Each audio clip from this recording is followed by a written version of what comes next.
اسلامی نئے سال کے آغاز پر غلاف کعبہ کی سالانہ تبدیلی کی پیروکار اور روحانی تقریب مسجد الحرام میں منعقد ہوگی۔ دنیا بھر کے مسلمان اس مقدس موقع کو عقیدت و احترام سے دیکھنے کے لیے بے تاب ہیں۔ تقریب کا آغاز نماز عصر کے فوراً بعد پرانے غلاف کے سنہری حصوں کو اتارنے سے ہوگا اور نیا غلاف نماز عشاء کے بعد کعبہ شریف پر چڑھایا جائے گا۔ یہ عمل ہر سال انتہائی احتیاط، دینی جوش اور جذبے کے ساتھ کیا جاتا ہے۔ غلاف کعبہ کی تیاری قصوہ فیکٹری میں تقریباً 11 ماہ کی محنت کا تقاضا کرتی ہے، جہاں رواں برس 200 ماہر کاریگروں نے حصہ لیا۔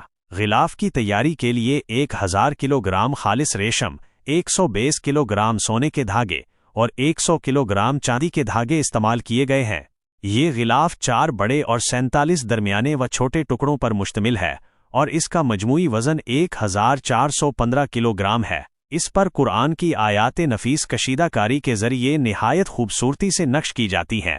تقریب میں خادم الحرمین الشریفین شاہ سلمان بن عبد العزیز کی جانب سے گورنر مکہ مکرمہ، مسجد الحرام کے ائمہ اکرام اور قصوہ فیکٹری کے 100 انسٹ ماہرین و کارکن شریک ہوں گے۔ یہ تقریب امت مسلمہ کے اتحاد، دین اسلام کی مرکزیت اور عقیدت و محبت کا عملی مظہر ہے۔ یہ مقدس موقع ہر سال لاکھوں مسلمانوں کے لیے ایمان کی تجدید اور روحانی احساس کا باعث بنتا ہے۔